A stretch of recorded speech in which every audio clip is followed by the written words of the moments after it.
ಕೋಲಾರ ಮುಖ್ಯ ಸಂಚಾಲಕರೆಲ್ಲ ಬಂದಿದ್ದೀವಿ. ನಿಮ್ಮನ್ನ ಕೇಳಕ್ ಬಂದಿದ್ದೀವಿ ಏನಂದ್ರೆ 17ನೇ ತಾರೀಕು ಜಲಾಗ್ರಹ ಸಮಾವೇಶವನ್ನ ಯಶಸ್ವಿ ಮಾಡಬೇಕು ಅಂತ. ಯಶಸ್ವಿ ಮಾಡ್ಬೇಕಾದ್ರೆ ಏನ್ ಮಾಡಬೇಕು? ನಮ್ಮ ಸಹೋದರ ಹೇಳಿದಾಗೆ ಅತ್ಯಂತ ಹೆಚ್ಚು ಜನರನ್ನ ಸಮೀಕರಣ ಮಾಡಬೇಕು. ಯಾವ ರೀತಿ ಜನರನ್ನ ಸಮೀಕರಣ ಮಾಡಬೇಕು ಅಂದ್ರೆ, ಈ ರಾಜಕಾರಣಿಗಳು ಮಾಡ್ತಾರಲ್ಲ, ಬಿರಿಯಾನಿ ಕೊಡ್ತೀವಿ ಅಲ್ಲಿ ಬನ್ನಿ, ಇನ್ನೇನು ರವಿಕಿಲು ಅದೇನೇನೋ ಕೊಡ್ತೀವಿ ಬನ್ನಿ, ಅಥವಾ ಕಾರ್ಯಕ್ರಮ ಆದ್ಮೇಲೆ ಅಲ್ಲಿ ಬಸ್ ಹಿಂದ್ಗಡೆ ಬನ್ನಿ, ನಿಮ್ಗೆ ಕ್ಯೂನಲ್ಲಿ ನಿಂತ್ಕೊಂಡ್ರೆ ದುಡ್ಡು ಕೊಡ್ತೀವಿ ಬನ್ನಿ ಅಂತವ್ರನ್ನಲ್ಲ. ಯಾರು ಈ ಜಿಲ್ಲೆಗಳ ಬಗ್ಗೆ ಕಳಕಳಿ ಇಟ್ಕೊಂಡಿದ್ದಾರೋ, ಯಾರು ಈ ಜಿಲ್ಲೆಗಳ ಮುಂದಿನ ಭವಿಷ್ಯವನ್ನ ಪೀಳಿಗೆಯನ್ನು ಕಾಪಾಡಲಿಕ್ಕೆ ನಾನು ನನ್ನ ಒಂದು ಸ್ವಲ್ಪ ಆದ್ರೂ ಸಮಯವನ್ನು ಕೊಡ್ತೀವಿ ಅಂತ ಹೇಳ್ತೀಯಾರೋ ಅಂತವರನ್ನ ದಯಮಾಡಿ ಮನವೊಲಿಸಿ ಅಲ್ಲಿಗೆ ಕರ್ಕೊಂಡು ಬರಬೇಕು ಅಂತ ಹೇಳಿ ಮೊದಲನೇದಾಗಿ ವಿನಂತಿ ಮಾಡ್ತೇವೆ. ಕಾರಣ ಏನಪ್ಪಾ, ಜನ ಯಾಕೆ ಬರಬೇಕು ಅಂದ್ರೆ, ಈ ಜಲಾಗ್ರಹ ಅನ್ನುವಂಥದ್ದು ಕೇವಲ 17ನೇ ತಾರೀಕಿಗೆ ಸೀಮಿತ ಆಗುವಂತ ಕಾರ್ಯಕ್ರಮ ಅಲ್ಲ. ಅನೇಕ ಜನ ಅದನ್ನ ಆತಂಕ ವ್ಯಕ್ತಪಡಿಸಿದ್ರು. ಅವರು ನಮ್ಮ ನೌಕರರ ಸಂಘದ ಇವರು ಅದನ್ನೇ ಒತ್ತಿ ಹೇಳ್ತಾ ಇದ್ರು. ಖಂಡಿತ ಇದು ಒಂದು ದೀರ್ಘಕಾಲದ ಒಂದು ಚಳುವಳಿಯ ಮೊದಲ ಭಾಗ. ಇದು ಜಲಾಗ್ರಹ ಅನ್ನುವಂಥದ್ದು ಮೊದಲ ಮೆಟ್ಟಲು ಅಂತ ನೀವು ಅರ್ಥ ಮಾಡ್ಕೋಬೇಕು. ಇದನ್ನ ಇನ್ನೂ ಹಲವಾರು ಕಾರ್ಯಕ್ರಮಗಳು ಅದರ ಹಿಂದ್ಗಡೆ ಇದಾವೆ. ಅದು ನಿಮಗೆ ನಿರಂತರವಾಗಿ ಗೊತ್ತಾಗ್ತಾ ಹೋಗ್ತದೆ. ಯಾಕೆ 30 ವರ್ಷಗಳಿಂದ ನಮ್ಮ ಹರೀಶ್ ಅವರು ಹೇಳಿದಾಗೆ 30 ವರ್ಷಗಳಿಂದ ಆದ್ರೂ ನಾವು ಏನು ಪಡ್ಕೊಳ್ಳಿಲ್ಲ ಅಂತಂದ್ರೆ, ಬನ್ನಿ ದಯಮಾಡಿ ಬನ್ನಿ 30 ವರ್ಷಗಳಿಂದ ಪಡ್ಕೊಳ್ಳಿಲ್ಲ ಅಂದ್ರೆ ಕನಿಷ್ಠ ಇನ್ನೊಂದು 3 ವರ್ಷಗಳ ಕಾಲದಲ್ಲಾದ್ರೂ ನಾವು ಪಡ್ಕೊಳ್ಬೇಕು ಅನ್ನುವಂತ ಒಂದು ರೋಡ್ ಮ್ಯಾಪ್ ಅನ್ನ, ಒಂದು ಬ್ಲೂ ಪ್ರಿಂಟ್ ಅನ್ನ ತಯಾರು ಮಾಡ್ಕೊಂಡಿದ್ವಿ. ಆ ಬ್ಲೂ ಪ್ರಿಂಟಿನ ಆಧಾರದ ಮೇಲೆ ವೈಜ್ಞಾನಿಕ ಅಂಕಿಅಂಶಗಳನ್ನು ಇಟ್ಕೊಂಡು, ಅಕ್ಕ ಬನ್ನಿ ನಮಸ್ಕಾರ, ವೈಜ್ಞಾನಿಕ ಅಂಕಿಅಂಶಗಳನ್ನು ಇಟ್ಕೊಂಡು ಹಲವಾರು ಜನರಲ್ಲಿ ಇರ್ತಕ್ಕಂಥ ಆತಂಕಗಳಿಗೆಲ್ಲ ಉತ್ತರಗಳನ್ನು ಇಟ್ಕೊಂಡು, ಯಾಕೆಂದ್ರೆ ಸ್ವಾಮಿಗಳು ಹೇಳ್ತಿದ್ರು ಕೆಲವೇ ದಿನದಲ್ಲಿ ನನಗೂ ಮೌನಾಚರಣೆ ಮಾಡ್ಬಿಡ್ತೀರಿ ಅಂತ ಹೇಳಿ. ಸ್ವಾಮಿಗಳೇನೋ ವಯಸ್ಸಾಗಿದೆ ಮೌನಾಚರಣೆ ಅಂತಲ್ಲ. ನಾಳೆ ಬೆಳಿಗ್ಗೆ ಸ್ವಾಮಿಗಳಿಗಿಂತ 20 ವರ್ಷ ಚಿಕ್ಕವನಿರ್ಬೋದು ನಾನು. ನಾಳೆ ಬೆಳಗ್ಗೆ ನಾನಿರ್ತೀನೋ ಇಲ್ವೋ ನನಗೆ ಗೊತ್ತಿಲ್ಲ. ಈಗ ಮಧು ಸಿದ್ದಪ್ಪ ನಾನು ಒಂದೇ ಏಜ್ನವರು, ಜೊತೆಯಲ್ಲಿ ಅನೇಕ ಕಾರ್ಯಕ್ರಮಗಳಲ್ಲಿದ್ವಿ. ಮಧು ಸಿದ್ದಪ್ಪ ಬಿಟ್ಟು ಹೊಟ್ಟೋಗ್ಲಿಲ್ವಾ? ವಯಸ್ಸಾಗಿತ್ತಾ? ಹಾಗೆ ನಾಳಿನ ಕತೆ ನಮಗೆ ಗೊತ್ತಿಲ್ಲ. ಆದ್ರೆ ಇರುವಂತ ದಿನಗಳಲ್ಲಿ ಇಷ್ಟು ವರ್ಷಗಳ ಕಾಲ ಏನು ಹೋರಾಟ ಮಾಡಿದ್ವಿ, ಅದಕ್ಕೊಂದು ಸಣ್ಣ ಪ್ರತಿಫಲವನ್ನ ಕಂಡು ಸಾಯಬೇಕು ಅನ್ನುವಂಥದ್ರಿಂದ ಆ ನೀರು ಬರೋವರೆಗೂ ಬದುಕಿರಬೇಕು ಅಂತ ಹೇಳಿ ದೇವರಲ್ಲಿ ಪ್ರಾರ್ಥನೆ ಮಾಡ್ತಾ ಇದೀವಿ. ನಾವು ಬದುಕಿರ್ಬೇಕು ಅಂತ ಹೇಳ್ತಿರೋದು ಹಣ ಮಾಡ್ಲಿಕ್ಕೋ ಅಥವಾ ಬಂಗ್ಲೆ ಕಟ್ಲಿಕ್ಕೋ ಅಥವಾ ಇನ್ನೇನೋ ಮಾಡ್ಲಿಕ್ಕಲ್ಲ. ಅಟ್ಲೀಸ್ಟ್ ಈ ದೇಹದಲ್ಲಿ ಶಕ್ತಿ ಇರಬೇಕು, ಈ ಜೀವದಲ್ಲಿ ಉಸಿರಿರ್ಬೇಕು ಅಂತ ಕೇಳ್ತಾ ಇರೋದು. ಈ ಹೋರಾಟಕ್ಕೆ ಇಷ್ಟು ವರ್ಷ ನಾವೇನೋ ಮಾಡಿದೀವಿ, ಅದ್ರದ್ದೊಂದು ಪ್ರತಿಫಲ ನೋಡೋಣ ಕಣ್ಣಲ್ಲಿ ಅಂತೇಳಿ. ಹಾಗಾಗಿ ಇನ್ನು 30 ವರ್ಷ ಇದ್ರೆ ಖಂಡಿತ ನಾವು ಬದುಕಿರೋದಿಲ್ಲ. ಇನ್ನೊಂದು ಕನಿಷ್ಠ ಒಂದು 3 ವರ್ಷಗಳಲ್ಲಾದ್ರೂ ಅದಕ್ಕೆ ಏನೇನ್ ಬೇಕು ವೈಜ್ಞಾನಿಕವಾಗಿ ಅವೆಲ್ಲವನ್ನ ತಯಾರು ಮಾಡ್ಕೊಂಡು ಈ ಜಲಾಗ್ರಹ ಅನ್ನುವಂತ ಒಂದು ದೊಡ್ಡ 3 ಜಿಲ್ಲೆಗಳನ್ನ ಒಗ್ಗೂಡಿಸುವಂತ. ಈಗ ನೋಡಿ, ನೀವು ನೋಡ್ತಾ ಇದ್ದೀರಿ, ಮೊದಲಿಂದಾನು ನೋಡ್ತಾ ಇರ್ತೀರಿ. ಒಂದು ಸಂಘಟನೆ ಅಲ್ಲಿ ಹೋರಾಟ ಮಾಡ್ತು, ಒಂದು ತಾಲೂಕು ಇಲ್ಲಿ ಹೋರಾಟ ಮಾಡ್ತು, ಒಂದು ಜಿಲ್ಲೆ ಇಲ್ಲಿ ಹೋರಾಟ ಮಾಡ್ತು ಅನ್ನುವಂಥದ್ದನ್ನ ಕೇಳ್ತಾ ಇದೀವಿ. ಆದ್ರೆ ಈ ಜಲಾಗ್ರಹದ ಒಂದು ವೈಶಿಷ್ಟ್ಯ ಏನು ಅಂದ್ರೆ, 3 ಜಿಲ್ಲೆಗಳನ್ನ ಒಗ್ಗೂಡಿಸಿದ್ವಿ. 3 ಜಿಲ್ಲೆಗಳಲ್ಲಿ ಇರ್ತಕ್ಕಂಥ ಎಲ್ಲ ಸಂಘಟನೆಗಳನ್ನ ಒಗ್ಗೂಡಿಸುವಂತ ಪ್ರಯತ್ನ ಮಾಡ್ತಿದ್ವಿ. 3 ಜಿಲ್ಲೆಗಳಲ್ಲಿ ಇರ್ತಕ್ಕಂಥ ಎಲ್ಲ ಕ್ಷೇತ್ರಗಳಲ್ಲಿ ಸಾಧಕರು ಯಾರು ಇದ್ದಾರೆ, ನಮ್ಮ ನಿವೃತ್ತಿ ಹೊಂದಿರತಕ್ಕಂಥ ನ್ಯಾಯಾಧೀಶರು ಇರ್ಬೋದು, ಪ್ರೊಫೆಸರ್ಸ್ ಇರ್ಬೋದು, ಹಿರಿಯ ವಕೀಲರು ಇರ್ಬೋದು, ಹಿರಿಯ ಪತ್ರಕರ್ತರು ಇರ್ಬೋದು, ಹಿರಿಯ ವೈದ್ಯರು ಇರ್ಬೋದು, ಹೀಗೆ ಎಲ್ಲ ಕ್ಷೇತ್ರಗಳವರನ್ನ ಒಗ್ಗೂಡಿಸ್ಕೊಂಡು ಈ ಹೋರಾಟವನ್ನ ಒಂದು ತಾರ್ಕಿಕ ಅಂತ್ಯಕ್ಕೆ ತಗೊಂಡೋಗುವಂತ ಕೆಲಸವನ್ನ ಮಾಡ್ತೀವಿ. ಇವತ್ತು ನಾವು ಇಂಥ ಚಳುವಳಿಯ ಭಾಗವಾಗಿ ಇದು 3ನೇ ಸಮಾವೇಶ ಕೋಲಾರದ್ದು, ಚಿಕ್ಕಬಳ್ಳಾಪುರದ್ದಾಗಿದೆ, ಗ್ರಾಮಾಂತರದ್ದಾಗಿದೆ. ಈ 3 ಸಮಾವೇಶಗಳನ್ನು ಮಾಡುವ ನಿಟ್ಟಿನಲ್ಲಿ ನಾವೆಲ್ಲ ಒಂದಿಷ್ಟು ಪ್ರವಾಸವನ್ನು ಮಾಡ್ತಿದೀವಿ. ಯಾರ್ಯಾರು ಪ್ರವಾಸ ಮಾಡ್ತಿದೀವಿ ಅಂದ್ರೆ ತಾವು ದಯಮಾಡಿ, ಯಾಕೆಂದ್ರೆ ನಿಮಗೆ ಪರಿಚಯ ಆಗ್ಲಿ ನಮ್ಮವರು. ಇಲ್ಲ ಅಂದ್ರೆ ಯಾರು ಬಂದ್ರು ಯಾರು ಹೋದ್ರು ಅಂತ ಗೊತ್ತಾಗೋದಿಲ್ಲ. ನೋಡಿ, ವಯಸ್ಸಾಗಿದೆ, ಆದ್ರೂ ಯುವಕಂತರ ಗಟ್ಟಿಯಾಗಿ ಇದ್ದಾರೆ ಒಳ್ಳಲ್ಲಿ ಪ್ರಕಾಶ್ ಅವರು. ಈ ಕಡೆ ಡಾಕ್ಟರ್ ರಮೇಶ್, ಅಲ್ಲಿ ಯಾರಿಗೋ ಪಾಪ ಇಲ್ಲಿ ಕೈ ಟ್ರೀಟ್ಮೆಂಟ್ ಕೊಡ್ತಿರ್ತಾರೆ. ಈ ನೀರಾವರಿ ಹೋರಾಟ ಅಂದ್ರೆ ತಕ್ಷಣ ಓಡ್ ಬಂದು ಪಾಪ ಭಾಗವಹಿಸ್ಬಿಟ್ಟು ಹೋಗ್ಬೇಕು ಅವ್ರು. ರಮೇಶ್ ಅವರು ಇದ್ದಾರೆ. ನಮ್ಮ ಅಬ್ಬಿಣಿ ಶಿವಪ್ಪನವರು 2 ತಿಂಗಳಿಂದ 3 ತಿಂಗಳಿಂದ ಜೊತೆಯಲ್ಲಿದ್ದಾರೆ. ನಮ್ಮ ಮಳ್ಳೂರು ಹರೀಶ್ ಅವರು ನಿರಂತರವಾಗಿ ಆ ಹೋರಾಟದ ಒಂದು ಮುಖ್ಯ ಪಿಲ್ಲರ್ ಆಗಿ ನಮ್ಮ ಜೊತೆ ಇದ್ದಾರೆ. ಈ ಕಡೆ ನಮ್ಮ ಕುರುಬರಪೇಟೆ ವೆಂಕಟೇಶ್ ಅವರು ಹಲವಾರು ವರ್ಷಗಳಿಂದ ಹೋರಾಟದ, ಅವರು ಒಬ್ಬ ಸರ್ಕಾರಿ ನೌಕರನಾದ್ರೂ ನೋಡಿ, ಯಾರಾದ್ರೂ ನೀವು ನೋಡಿ, ನೌಕರ ಹೆದರ್ಕೊಂಡು, ಸರ್ಕಾರಕ್ಕೆ ಹೆದರ್ಕೊಂಡು ಹೋರಾಟಕ್ಕೆ ಬರೋದಿಲ್ಲ. ಆದ್ರೆ ಅವರು ಅದಕ್ಕೆಲ್ಲ ಗೋಲಿ ಹೊಡೆದು ಇವತ್ತು ನೀರಾವರಿ ಹೋರಾಟದಲ್ಲಿ ಮುಂಚೂಣಿ ನಾಯಕತ್ವವನ್ನು, ಅಧಿಕಾರವನ್ನ ತೆರೆ ಮಾಡದೆ ಇವತ್ತು ಹೋರಾಟಕ್ಕೆ ಬರ್ತಿದ್ದಾರೆ. ನಮ್ಮ ಸಾಂಸ್ಕೃತಿಕ ವಿಭಾಗ ಈ ನೀರಾವರಿ ಹೋರಾಟದ ಬಗ್ಗೆ ಹಲವಾರು ಹಾಡುಗಳನ್ನ ಬರೆದು ಹಾಡಿ ಅದ ಒಂದು ಸಾಂಸ್ಕೃತಿಕ ಚಳುವಳಿಯನ್ನೇ ಸೃಷ್ಟಿ ಮಾಡಿರ್ತಕ್ಕಂಥವ್ರು ನಮ್ಮ ಮುನಿರೆಡ್ಡಿ ಅವರು ನಿರಂತರವಾಗಿ ಜೊತೆಯಲ್ಲಿದ್ದಾರೆ. ಕಾಶಿ ಅವರಿದ್ದಾರೆ. ಆಮೇಲೆ ಬಹಳ ಮುಖ್ಯವಾಗಿ ನಮ್ಮ ವಿ ಕೆ ರಾಜೇಶ್ ರವರು ಸಂಚಾಲಕರಾಗಿ ಕೆಲಸ ಮಾಡ್ತಿದ್ದಾರೆ. ಎಲ್ಲರನ್ನ ಒಗ್ಗೂಡಿಸುವಂತ ಕೆಲಸವನ್ನ ವಿ ಕೆ ರಾಜೇಶ್ ಮಾಡ್ತಿದ್ದಾರೆ. ಸಂತೋಷ್ ಇದ್ದಾರೆ. ಮತ್ತೆ ಅಲ್ಲಿ ನಮ್ಮ ರಾಮು ಶಿವಣ್ಣ ಇದ್ದಾರೆ, ಯುವಕರು. ನಾಗದೇನಹಳ್ಳಿ ನಾರಾಯಣಸ್ವಾಮಿ ಇದ್ದಾರೆ. ಹಿಂದ್ಗಡೆ ವೆಂಕಟ್ಟು ಮತ್ತು ನಮ್ಮ ರಾಮಕೃಷ್ಣ ಅವರು ಕೂತಿದ್ದಾರೆ. ಹೀಗೆ ಇಲ್ಲಿ ಆನಂದ್ ಇದ್ದಾರೆ. ಇವರೆಲ್ಲರೂ ಈ ತಂಡದ ಮುಖ್ಯ ಭಾಗವಾಗಿ ಯಾರಾದ್ರೂ ಬೈ ಚಾನ್ಸ್ ಮಿಸ್ ಆಗಿದ್ರೆ ಬೇಜಾರು ಮಾಡ್ಕೋಬೇಡಿ. ಮುಖ್ಯವಾಗಿ ಇವತ್ತು ನಾವು ಎಲ್ಲ ಸೇರಿ ಮುಳಬಾಗಿಲು ತಾಲೂಕಿಗೆ ಬಂದಿದ್ದೀವಿ.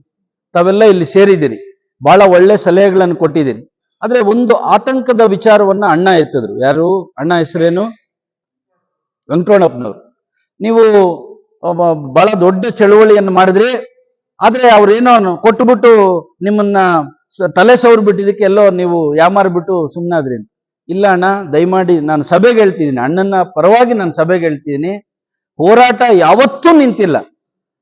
ಕೆಲವ್ರಿಗೆ ಏನಾಗುತ್ತೆ ಅಂದ್ರೆ, ಮೇಲೆ ಉಳುವಂತ ರೈತ ಕಾಣಿಸ್ತಾ ಇರ್ತಾನೆ, ಆದ್ರೆ ಒಳಗಡೆ ಆ ಭೂಮಿಯನ್ನ ಫಲವತ್ತ ಮಾಡ್ಲಿಕ್ಕೆ ಎರೆಹುಳುಗಳು ಕೆಲಸ ಮಾಡ್ತಿರ್ತವಲ್ಲ, ಅವು ಈ ಯಾರಿಗೂ ಕಾಣಿಸೋದಿಲ್ಲ.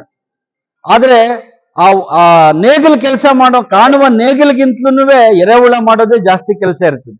ಅಂತ ಕೆಲಸವನ್ನ ನಿರಂತರವಾಗಿ ನೀರಾವರಿ ಹೋರಾಟಗಾರರು ಮಾಡ್ಕೊಂಡು ಬಂದಿದ್ದಾರೆ. ನಿಮಗೆ ಗೊತ್ತಿರ್ಲಿ, ಇವತ್ತು ಕೆಸಿ ವ್ಯಾಲಿ, HN ವ್ಯಾಲಿ ಏನು 18ರಲ್ಲಿ ಕೆಸಿ ವ್ಯಾಲಿ, 20ರಲ್ಲಿ HN ವ್ಯಾಲಿ ಪಂಪ್ ಮಾಡ್ಲಿಕ್ಕೆ ಶುರು ಮಾಡಿದ್ರು. ರಾಸಿವೇಜನ್ನ ಈ ಜಿಲ್ಲೆಗಳ ಕೆರೆಗಳಿಗೆ ತುಂಬಿಸಿ ಪ್ರತಿ ಕೆರೆಯಲ್ಲಿ ಬಾಗಿನ ಬಿಡುವಂತ ಹುನ್ನಾರವನ್ನ ಸರ್ಕಾರ ಮಾಡಿದ್ರು. ಕೆಲವು ಕೆರೆಗಳಿಗೆ ಬಿಟ್ಟು ನಾವು ಯಾರು ಏನು ಮಾತಾಡಿದ್ರು ಅವೆಲ್ಲವನ್ನ ಸಹಿಸ್ಕೊಂಡು ವಿಜ್ಞಾನಿಗಳು ಹೇಳಿದ ಹಾಗೆ ನಾವು ಕೋರ್ಟ್ಗೆ ಹೋಗಿದ್ರೆ ಫಲವಾಗಿ ಇವತ್ತು ಅಷ್ಟೋ ಇಷ್ಟೋ ಬೆಳಗಿರೋ ನೀರು ಬರ್ತಾ ಇದೆ. ಆಮೇಲೆ ಎಷ್ಟು ಪ್ರಮಾಣ ಬರಬೇಕಾಗಿತ್ತು ಅದಕ್ಕಿಂತ ಕಡಿಮೆ ಪ್ರಮಾಣ ನಮಗೆ ಬರ್ತಾ ಇದೆ. ಇಲ್ಲ ಅಂದಿದ್ರೆ ನೀವೊಂದು ಹೆಡ್ಲೈನ್ 6 ತಿಂಗಳಲ್ಲಿ ಜಿಲ್ಲೆಯ ಎಲ್ಲ ಕೆರೆಗಳಿಗೆ ಕೆಸಿ ವ್ಯಾಲಿ ನೀರನ್ನು ತುಂಬಿಸ್ತೀವಿ ಅಂತ ಹೇಳಿದ್ವಿ.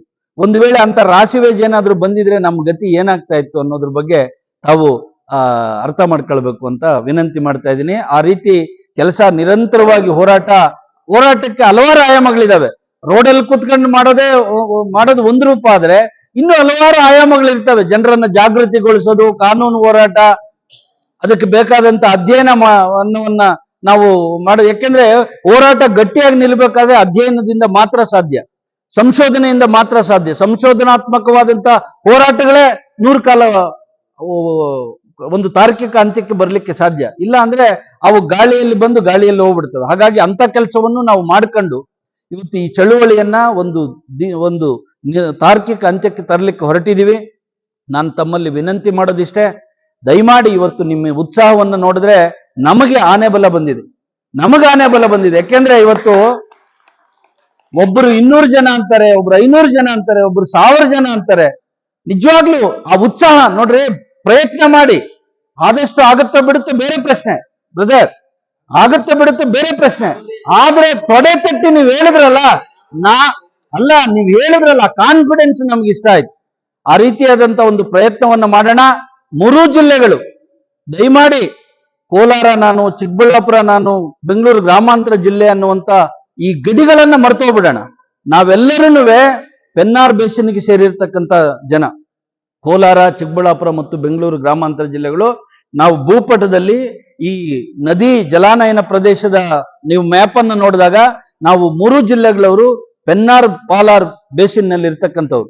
ನಾವು ಆ ನೀರಿಗಾಗಿ ನಮ್ಮ ಎಲ್ಲ ಗಡಿಗಳನ್ನ ಬಿಟ್ಟು, ನಮ್ಮ ಎಲ್ಲ ಪಕ್ಷ ಭೇದಗಳನ್ನ ಬಿಟ್ಟು, ಜಾತಿ ಭೇದಗಳನ್ನ ಬಿಟ್ಟು, ಧರ್ಮ ಭೇದಗಳನ್ನ ಬಿಟ್ಟು, ಯಾವ ರೀತಿ ನೀರಿಗೆ ಒಂದು ಬಣ್ಣ ಆಗಲಿ, ವಾಸನೆ ಆಗಲಿ, ಆಕಾರ ಆಗಲಿ ಇರೋದಿಲ್ವೋ ಆ ರೀತಿ ನಾವು ಎಲ್ಲವನ್ನ ಬಿಟ್ಟು ನೀರಿಗಾಗಿ ಒಂದು ರೀತಿಯಾದಂತ ಸಂತೃತರ ಕೆಲಸ ಮಾಡುವಂತ ಒಂದು ಕೆಲಸಕ್ಕೆ ನಾವು 3 ಜಿಲ್ಲೆಗಳವರು ಒಗ್ಗಟ್ಟಾದ್ರೆ ಖಂಡಿತ ನನಗೆ ಭರವಸೆ ಇದೆ, ಈ ಹೋರಾಟದಿಂದ ಪ್ರತಿ ಮನೆಗೆ, ಇವತ್ತು ನಾವು ಹೇಳ್ತಾ ಇದೀವಿ ಪ್ರತಿ ತಾಲೂಕಲ್ಲಿ ನೀವು ಪ್ರತಿ ಮನೆಯಿಂದ ಒಬ್ರು ನೀರಾವರಿ ಹೋರಾಟಕ್ಕೆ ಬನ್ನಿ, ನಿಮ್ಮ ಮನೆಗೆ ಶುದ್ಧವಾದಂತ, ಸುರಕ್ಷಿತವಾದಂತ, ಆರೋಗ್ಯಪೂರ್ಣವಾದಂತ ಕೃಷ್ಣಾ ನದಿ ನೀರು ನಿಮ್ಮ ಅಡಿಗೆ ಮನೆಗೆ ನಾವು ತರ್ತೀವಿ, ಖಂಡಿತ ತರ್ತೀವಿ ಅನ್ನುವಂತ ಮಾತನ್ನ ಈ ಸಂದರ್ಭದಲ್ಲಿ ಎಲ್ರಿಗೂ ಹೇಳ್ತಾ ಬರ್ತಾ ಇದೀವಿ. ಅದಕ್ಕೆ ಬೇಕಾದಂತ ಎಲ್ಲ ತಯಾರಿಯನ್ನ ಮಾಡ್ಕೊಂಡಿದೀವಿ. ಆಮೇಲೆ ಇವತ್ತು ರಾಜ್ಯ ರಾಜಕಾರಣ ಆಗ್ಬೋದು, ರಾಷ್ಟ್ರ ರಾಜಕಾರಣ ಆಗ್ಬೋದು, ಅದಕ್ಕೆ ಒಂದು ಸರಿಯಾದ ಅವಗುಣ ಇವತ್ತು ನಮ್ಮ ಕಣ್ಮುಂದೆ ಕಾಣ್ತಾ ಇದೆ. ಅದಕ್ಕೆ ಬೇಕಾದಂತ ರಾಜಕೀಯ ಸಮೀಕರಣ ಇವತ್ತು ನಮ್ಮ ಮುಂದೆ ಕಾಣ್ತಾ ಇದೆ. ಇಂಥ ಸಂದರ್ಭದಲ್ಲಿ ನಾವು ಮಾಡಬೇಕಾಗಿರೋದಿಷ್ಟೇ, ಹೆಚ್ಚು ಹೆಚ್ಚು ಜನರನ್ನ ಈ ಹೋರಾಟಕ್ಕೆ ಜಾಗೃತಿಗೊಳಿಸುವಂತ, ಈ ಹೋರಾಟದ ಭಾಗಿದಾರರಾಗುವಂತ. ನಾವು ಅನೇಕ ಸಾರಿ ಹೇಳ್ತಿದೀವಿ, ಇವತ್ತು 368 ದಿನ ಕೋಲಾರದಲ್ಲಿ ಹೋರಾಟ ಮಾಡಿದಾಗ ಅನೇಕ ಹಳ್ಳಿಗಳಿಂದ ಬಂದು, ಅನೇಕ ಸಂಘಟನೆಗಳು ಬಂದು ಭಾಗವಹಿಸಿದ್ರು. ಇವತ್ತು ಅನೇಕರು ಹೇಳ್ತಾ ಇದ್ರು ನಾವು ಭಾಗವಹಿಸಿದ್ವಿ ಅಂತ. ಆದರೆ ಈ ಸಾರಿ ಜಲಾಗ್ರಹದ ವೈಶಿಷ್ಟ್ಯ ಏನಪ್ಪಾ ಅಂದ್ರೆ, ನಾವೆಲ್ಲ ಬೆಂಬಲ ಕೊಟ್ಟಿದ್ವಿ ಅಲ್ಲ, ಇನ್ನು ಮುಂದೆ ಈ ಹೋರಾಟದ ಮುಖ್ಯವಾದ ಭಾಗವಾಗ್ತೀವಿ. ನಾವು ಇದನ್ನ ನಮ್ಮ ಬೆನ್ನಿಗೆ ಹಾಕೊಳ್ತೀವಿ, ನಮ್ಮ ಭುಜಕ್ಕೆ ಕೊಡ್ತೀವಿ, ನಾವು ಭಾಗಿದಾರರಾಗ್ತೀವಿ ಈ ಹೋರಾಟಕ್ಕೆ ಅನ್ನುವಂತ ಒಂದು ಮಾತನ್ನ, ಆ ಒಂದು ಓತನ್ನ ನೀವು ತಗೋಬೇಕು. ಅದು ತಗೊಂಡಾಗ ಖಂಡಿತ ಈ ಹೋರಾಟ ಯಶಸ್ವಿ ಆಗ್ತದೆ. ಇದರಲ್ಲಿ 3 ಮುಖ್ಯ ಅಂಶಗಳಿದಾವೆ. ಒಂದನೇದು KC valley, HN valley, Vrishabhavathi valley ಏನು ಕೇಂದ್ರ ಸರ್ಕಾರದ UPA ಸರ್ಕಾರ ಇದ್ದಾಗ, ಅದೇ ಕೇಂದ್ರದಲ್ಲಿ ಕಾಂಗ್ರೆಸ್ ಸರ್ಕಾರ ಇದ್ದಾಗ ಏನು ಮಾನದಂಡ ವಿಧಿಸಿತ್ತು, ಬೆಂಗಳೂರು ತ್ಯಾಜ್ಯ ನೀರನ್ನ ಮರುಬಳಕೆ ಮಾಡಿಕೊಳ್ಳುವುದಾದರೆ 3ನೇ ಹಂತದ ಶುದ್ಧೀಕರಣ ಮಾಡಿದ್ರೆ ಮಾತ್ರ ಮಾಡ್ಕೊಳ್ಬೇಕು ಅಂತ ಹೇಳಿ ಗೈಡ್ಲೈನ್ ಇದೆ. ಅದರ ಪ್ರಕಾರ ನಮಗೆ 3ನೇ ಹಂತದ ಶುದ್ಧೀಕರಣ ಮಾಡಿಕೊಡ್ಬೇಕು. 2ನೇ ವಿಚಾರ, ಇವತ್ತು ಎತ್ತಿನ ಹೊಳೆಯಿಂದ ಏನು 8,000ದಿಂದ 24,000 ಕೋಟಿಗೆ ಹೋಗಿ ಈಗ 30,000 ಕೋಟಿ ತಲುಪ್ತಾ ಇದೆ. ಇದರಿಂದ ನಮಗೆ ನೀರು ಹರಿದು ಬರಲಿಲ್ಲ, ಆದ್ರೆ ಕೆಲವರಿಗೆ ಇದರಿಂದ ಹಣದ ಹೊಳೆ ಹರಿದು ಬಂದಿದೆ. ಇದ್ರ ಬಗ್ಗೆ ಒಂದು CBI ತನಿಖೆ ಆಗ್ಬೇಕು ನಮ್ಮ ನೀರಿನ ಹೆಸರಲ್ಲಿ. ನೋಡಿ, ಇಲ್ಲಿ ಮುಳುಬಾಗಿಲ ನಂಗಿಲಿಯ ಪರಮೇಶ್ವರನವರು ಹೇಳ್ತಾ ಇದ್ರು ಅನೇಕ ಸಾರಿ, ಇವತ್ತು ನೀರು ಬರೋದು ಅಂದ್ರೆ ಎಲ್ಲಿಗೆ ಬರಬೇಕು, ನಂಗಲಿ ಕೆರೆಗೆ ನೀರು ಬಂದಾಗ ಮಾತ್ರ ಈ ಜಿಲ್ಲೆಗಳಿಗೆ ನೀರು ಬಂತು ಅಂತ ಅರ್ಥ, ಎಲ್ಲೋ ಒಂದ್ ಕಡೆ ತೋರಿಸುವಂತದ್ದಲ್ಲ. ಹಾಗಾಗಿ ಪ್ರತಿಯೊಬ್ಬರಿಗೂ ಶುದ್ಧ ಕುಡಿಯುವ ನೀರಿನ ಸರಬರಾಜು ಮಾಡುವ ಅನ್ನುವಂತ ನೆಪದಲ್ಲಿ ಇವತ್ತು 1000 ಕೋಟಿ ನಮ್ಮ ಕಣ್ಮುಂದೆ ಖರ್ಚು ಮಾಡಿದ್ರಲ್ಲ, ಇದ್ರ ಬಗ್ಗೆ ಒಂದು CBI ತನಿಖೆ ಆಗಬೇಕು. ಇವೆಲ್ಲದಕ್ಕಿಂತ ಮುಖ್ಯವಾಗಿ ಏನು ಕೃಷ್ಣಾ ನದಿ ನೀರು, ಹಲವಾರು ಜನ ಅದ್ರ ಬಗ್ಗೆ ಮಾತಾಡಿದಿರಿ. ಆದ್ರೆ ನಿಮ್ಗೆಲ್ಲ ಒಂದು ಮಾತು ಹೇಳೋದು ಏನಂದ್ರೆ, ಇವತ್ತು ನಾವು ಎಮೋಷನಲಿ ಕೇಳ್ತಾ ಇರೋದಲ್ಲ, ನಮ್ಗೆ ಹಕ್ಕಿದೆ ಕೊಡಿ ಅಂತಾನು ಕೇಳ್ತಾ ಇರೋದು ಅಲ್ಲ. 2000 ಇಸ್ವಿನಲ್ಲಿ ಯಾವ ಇವತ್ತೆಲ್ಲ ಮಾತಾಡಿದವರೆಲ್ಲ ಏನ್ ಮಾತಾಡ್ತಿದ್ವಿ, ಆಂಧ್ರ ಸರ್ಕಾರದವರು ಹಲವಾರು ಯೋಜನೆಗಳನ್ನ ಮಾಡ್ಕೊಂಡ್ರು. ಜಲಯಜ್ಞಂ ಹೆಸರಲ್ಲಿ ಅನೇಕ ಯೋಜನೆಗಳು ಅವ್ರಿಗೆ ಬಂದವು. ಇಚ್ಚಂಪಲ್ಲಿ ಬಂತು, ಸೋಮಶಿಲಾ ಬಂತು, ಪೋಲವರಂ ಬಂತು, ಹೀಗೆ 6 ಯೋಜನೆಗಳನ್ನ ಅವ್ರು ಮಾಡ್ಕೊಂಡ್ರು. ಅದರಲ್ಲೇ ಇನ್ನೊಂದು ಯೋಜನೆಯನ್ನು ಸಹ ಇತ್ತು, ಕೃಷ್ಣಾ ಮತ್ತು ಪೆನ್ನಾರ್ ಲಿಂಕ್. ಆ ಪೆನ್ನಾರ್ ಲಿಂಕ್ ಅಂದ್ರೆ ನಮ್ಗೆ ನೀರು ಬರ್ಬೇಕಾಗಿದ್ದಂತ ಲಿಂಕು. ಆದ್ರೆ ನಮ್ಮ ಜನಪ್ರತಿನಿಧಿಗಳು ಯಾರು ಅದರ ಕಡೆಗೆ ಗಮನ ಕೊಡದೆ, ಇಲ್ಲಿ ನಮ್ಮ ದಲಿತ್ ನಾರಾಯಣ ಸ್ವಾಮಿ ಅವರು ಇದ್ದಾರೆ, ನಾನು ಸಾರಿ ಆವಾಗ್ಲೇ ಅವ್ರ ಹೆಸರನ್ನು ಹೇಳೋದು ಮರ್ತಿದ್ದೆ, ಎದ್ದು ಹೋಗಿದ್ರಾ? ಇದೇ ಮಾಡೋದು ತಪ್ಪು. ನಮ್ಮ ದಲಿತ್ ನಾರಾಯಣ ಸ್ವಾಮಿ ಅವರು ನಿಜವಾಗ್ಲೂ ಒಬ್ಬ ಈ ಹೋರಾಟದ ಶಕ್ತಿ. ಅವ್ರು ಏನಾದ್ರು ಮಾತಾಡಕ್ ಹಿಡಿದ್ರೆ ಹಿಂದೆ ಮುಂದೆ ಯಾರಿದ್ದಾರೆ ಅಂತ ನೋಡದೆ ಮಾತಾಡ್ತಾರೆ. ಅಂತ ನಾಯಕತ್ವ ಬೇಕು. ಹಾಗಾಗಿ ನಾನು ಹೇಳೋದಿಷ್ಟೇ, ಅಂತ 2000 ಇಸ್ವಿಯಲ್ಲೇ ನಮ್ಮ ಜಿಲ್ಲೆಗಳಿಗೆ ನೀರನ್ನು ಕೊಡಬೇಕು ಅಂತೇಳಿ ಫೀಸಿಬಿಲಿಟಿ ರಿಪೋರ್ಟ್ ಮಾಡಿ ನ್ಯಾಷನಲ್ ವಾಟರ್ ಡೆವಲಪ್ಮೆಂಟ್ ಏಜೆನ್ಸಿ ಅವರು ಕೇಂದ್ರ ಸರ್ಕಾರಕ್ಕೆ ಮುಟ್ಟಿಸಿದ್ರು. ಅದರ ಬಗ್ಗೆ ಹಲವಾರು ಸಾರಿ ಲೋಕಸಭೆಯಲ್ಲೂ ಚರ್ಚೆ ಮಾಡಿ ಕೇಂದ್ರ ಸರ್ಕಾರ ಅದನ್ನು ಒಪ್ಕೊಂಡಿದೆ. ಆದ್ರೆ ನಮ್ಮ ಜನಪ್ರತಿನಿಧಿಗಳು ಅದನ್ನ ಮುನ್ನೆಲೆಗೆ ತಂದು ಅದಕ್ಕಾಗಿ ಹೋರಾಟ ಮಾಡುವಲ್ಲಿ ವಿಫಲರಾಗಿದ್ದಾರೆ. ಅವ್ರಿಗೆ ಇವತ್ತಲ್ಲ, ಅವ್ರಿಗೆ ಹಲವಾರು ವರ್ಷಗಳ ಹಿಂದೆನೆ ಅದರ ಎಲ್ಲ ಅಂಶಗಳನ್ನು ತಗೊಂಡೋಗಿ ಕೊಟ್ಟಿದ್ದೀವಿ. ಆದರೆ ಒಬ್ಬರೂ ಸಹ ವಿಧಾನಸಭೆಯಲ್ಲಾಗ್ಲಿ ಲೋಕಸಭೆಯಲ್ಲಾಗ್ಲಿ ಧ್ವನಿ ಎತ್ತಿದಂತ ನಿದರ್ಶನ ನಮ್ಮ ಕಣ್ಮುಂದೆ ಇಲ್ಲ. ಹಾಗಾಗಿ ತಮ್ಮಲ್ಲಿ ವಿನಂತಿ ಮಾಡ್ಕೊಳ್ಳೋದಿಷ್ಟೇ, ನಾವು ಸ್ಪಷ್ಟವಾಗಿದ್ದೀವಿ, ನಮ್ಮ ಗುರಿ ಸ್ಪಷ್ಟವಾಗಿದೆ, ನಮ್ಮ ಹೋರಾಟದ ಹಾದಿ ನಿರ್ದಿಷ್ಟವಾಗಿದೆ.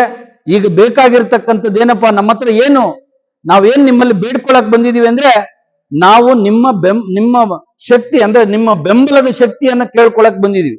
ಅದು ನೀವು ಕೊಟ್ರೆ ಖಂಡಿತ ಈ ಹೋರಾಟ ಗೆಲ್ಲುತ್ತೆ ಅನ್ನುವಂತ ಮಾತನ್ನ ಹೇಳ್ತಾ, ಈಗಾಗಲೇ ಸಾಕಷ್ಟು ಸಮಯ ಆಗಿದೆ. ನೀವೆಲ್ಲ ಇವತ್ತು